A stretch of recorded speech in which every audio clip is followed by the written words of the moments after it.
একদিন একটি কুকুর খাবারের সন্ধানে ঘুরে বেড়াচ্ছিল।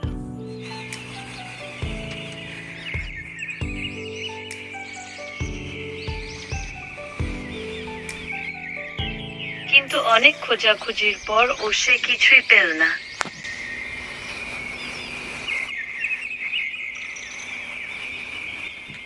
তারপর সে একটি মাছের দোকানে গেল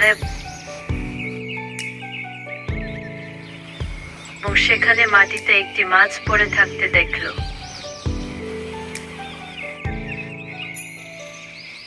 এবং তৎক্ষণাৎ মাছটি নিয়ে সেখান থেকে পালিয়ে গেল।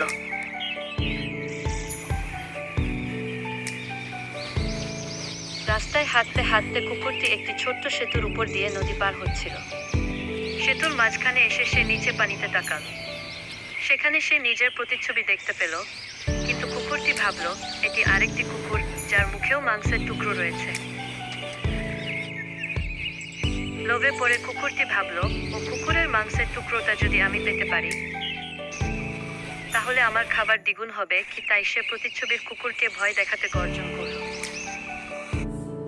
কিন্তু গর্জন করার সময় তার মুখের মাংসের টুকরোটি নদীতে পড়ে গেল। নিজের ভুল বুঝতে পেরে কুকুরটি খুব লজ্জিত হলো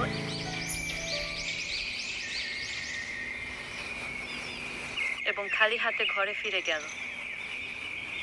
তাহলে আমরা এই গল্পটি থেকে এটা শিখতে পেলাম যে লোভ করলে সবকিছু হারাতে হয়।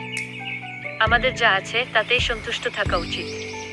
তো বন্ধুরা, এই গল্পটি যদি আপনাদের একটু ভালো লেগে থাকে তাহলে অবশ্যই আমার এই ছোট্ট চ্যানেলটিকে সাবস্ক্রাইব করে দিয়ে আমার পাশে থাকবেন। ধন্যবাদ।